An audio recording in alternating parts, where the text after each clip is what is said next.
Fait tout de suite à 8h38 sur l'antenne de Sud Radio, c'est le comptoir Sud Radio avec notre invité qui est Éric Romain, gérant de la brasserie Le Nulle Part Ailleurs à Bordeaux. Cela fait suite à ce dont on parlait tout au long de la matinée, à savoir la question effectivement de ces fréquentations de brasseries. Éric Romain, bonjour, vous êtes avec nous ? Bonjour. Bonjour à tout le monde. Soyez le bienvenu sur l'antenne de Sud Radio. C'est un continuum, un continuum tout au long de la matinée. Bien entendu, on s'intéresse beaucoup à la situation dans le Sud-Ouest et sous différents aspects. Il y a la question de la reconstruction, il y a la question de la forêt, et puis il y a la question évidemment des fréquentations des brasseries. Alors vous avez été durement touché, vous, dans Bordeaux, pour cette brasserie qui s'appelle Le Nulle Part Ailleurs. On va d'abord peut-être la présenter parce que Le Nulle Part Ailleurs, ça fait référence évidemment à la fameuse émission de Canal dont tout le monde se souvient. Éric Romain, rappelez-nous qui sont, parce qu'il y a des personnalités derrière cette brasserie, quelle est l'idée de cette brasserie et quels sont ceux qui la soutiennent? Alors, cette brasserie aujourd'hui n'est plus tenue. Elle était tenue il y a une quinzaine d'années par Monsieur Zidane et Monsieur Dugarry. Donc cet établissement s'appelait la brasserie Le Bar du Casino. Et ils l'ont rebaptisé Nulle Part Ailleurs, comme vous venez de dire, par rapport à l'émission de Canal+ de l'époque. Voilà. Mais aujourd'hui, non, ils ne sont plus propriétaires. On voit M. Dugarry de temps en temps, mais on n'a pas revu M. Zidane. Peut-être avec son nouveau poste, oui. On le verra dans la région. C'est à souhaiter. En tous les cas, j'imagine que vous, Éric Romain, vous le souhaitez, s'il pouvait y avoir une image de... voilà voilà une idée. Imaginez demain une image de Zinedine Zidane dans votre brasserie Le Nulle Part Ailleurs. Ça relancerait terriblement l'activité économique, ça, Éric Romain. Oui, bien sûr. Bon, après, nous, par chance, on a été touchés par la fumée, que par la fumée. Je veux dire, après, tous les gens sur le bassin ferré, etc., c'est dramatique. Nous, on a eu de la fumée pendant quelques jours. Le manque de fréquentation, puisqu'on avait interdit la Gironde, d'accès à la Gironde. Donc, les gens ont respecté, sont pas venus. Donc, la semaine dernière, on a fait moins 70% de chiffre d'affaires par rapport à l'année d'avant.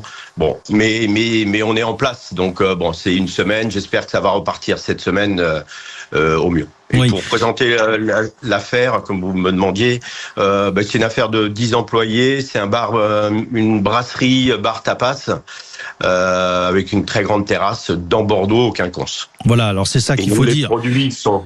C'est ça qu'il faut dire, Éric Romain, avant de parler des produits et de la cuisine. C'est d'abord que vous êtes justement à côté des Quinconces et que certes vous avez été touché et impacté par les panaches de fumée, probablement un peu de fumée toxique qui n'a pas manqué, qui n'a évidemment pas épargné Bordeaux, mais tout cela est passé aujourd'hui et vous vous étonnez du manque de fréquentation et vous profitez de l'antenne de Sud Radio pour dire on peut visiter Bordeaux aujourd'hui sans être impacté par les fumées, on est bien d'accord? Complètement. Alors, ça sent encore un petit peu, mais c'est pas toxique. Et comme l'a dit Monsieur Cazenave, Monsieur le maire, il y a 15 jours ou 10 jours, Bordeaux est une belle ville. Il y a Saint-Émilion, il y a Sauternes, il y a toutes ces régions autour de nous qui n'ont pas été du tout impactées. Donc, venez nous voir. Oui, on a besoin. Alors, Éric Romain, malheureusement, il y a eu cette déclaration de la préfète de Gironde le 26 juillet dernier qui demandait aux touristes de renoncer à venir en Gironde. Peut-être que c'était une mesure de précaution et on peut le comprendre pour la représentante de l'État, mais vous, évidemment, en tant que commerçant, vous souhaitez au contraire que la solidarité, elle s'exerce aussi par des visites touristiques. Bien sûr, oui. On a été touché 2 jours de fumée. Bon, après, ça sent toujours un petit peu, mais moins toxique, comme je le disais. Oui, je pense que ça a été maladroit de Madame la préfète. Mais bon, voilà, c'est fait. Maintenant, ce qu'il faut, c'est se servir de vous pour bien dire que la Gironde, le reste de la Gironde n'est pas touché. Et puis, il y a des coins comme Lacanau, etc., où eux n'ont pas été du tout touchés et qu'ils attendent les gens. Parce que là, c'est dramatique. Commercialement, c'est dramatique. Ouais, justement, quel est le constat que vous faites autour de vous avant de terminer sur votre cuisine et vos spécificités et ce que vous offrez à à table.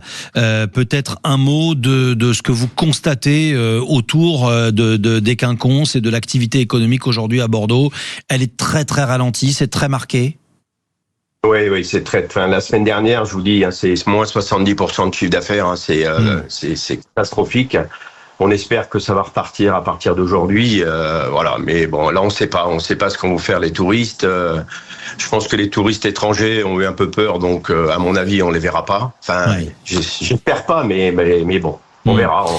Après, vous savez, il y a aussi du tourisme de dernière minute. Il y a aussi des gens qui peuvent profiter de certaines situations. On a entendu aussi sur l'antenne de Sud Radio un certain nombre de gens dire « mais moi j'ai envie d'aider ». Et aider, c'est aussi ça. C'est aussi aller passer quelques jours, pourquoi pas sur du côté des cabanes, puisque de Lège-Cap-Ferret, on entendait tout à l'heure un ostréiculteur nous dire « j'ai personne », mais peut-être que voilà, passer 2 jours ou 3 jours sur le bassin, aller manger quelques huîtres et puis passer au retour par votre brasserie. Alors un mot de ce que vous proposez en cuisine et sur la table, peut-être, Eric. Voilà, nous c'est une brasserie. Pour l'information et pour bien comprendre, on a 6 camions tous les matins qui viennent nous livrer. Tous nos grossistes qui nous livrent, les gens en direct, etc. Après c'est que du fait maison. On a un congélateur pour la glace, pour les glaces, c'est tout. Voilà, c'est après. Alors dans le fait maison, faites-moi rêver. Quels sont les 2 ou 3 plats favoris que vous pourriez proposer ces temps-ci? Alors après, on a un avarin qui se partage pour 2 personnes et pour le d'agneau pour 2 personnes. On a un plat, on change de carte tous les 3 mois parce qu'on a beaucoup d'habitués autour de la brasserie, donc on veut pas qu'ils se lassent. Donc des produits. De saison, bien sûr. Bon, après, la fameuse salade César et le tartare de bœuf, aujourd'hui, donc là, c'est continuellement. Aujourd'hui, là, sur la carte de ces 3 mois, là, on fait du ceviche de merlu. Ah, c'est bien ça. Ça plaît énormément. Voilà, et on a 6 entrées, 6 plats, 6 desserts. Voilà, avec des prix abordables pour ceux qui ont un petit peu de mal et qui veulent quand même venir vous aider. Ouais, voilà. Après, on a une formule à 20 €. Ça comprend une boisson, donc un verre de vin, un verre d'eau, une bière. Après, le plat du jour, on a un plat du jour qui change justement tous les jours, et le café, donc une formule à 20 €. Bon. Donc ça, c'est ce qui marche très bien. Ouais. Eh ben, écoutez, c'est un bon programme et on vous souhaite évidemment que l'activité reparte du côté de cette brasserie, le Nulle Part Ailleurs à Bordeaux. C'est juste à côté de la place des Quinconces. Il est 8h46 sur l'antenne de Sud Radio. Éric Romain, passez une excellente journée du côté de Bordeaux. Merci d'avoir témoigné sur l'antenne de Sud Radio. Dans un instant, tout à l'heure à 9h, on parlera notamment de chirurgie esthétique parce que le principal syndicat alerte sur les injections illégales et les ravages que cela provoque. Mais évidemment, d'ici là, il y a nos rendez-vous habituels, 8h46 sur l'antenne de Sud Radio, et tout à l'heure, on aura notre rendez-vous sur les détours de France. À tout de suite.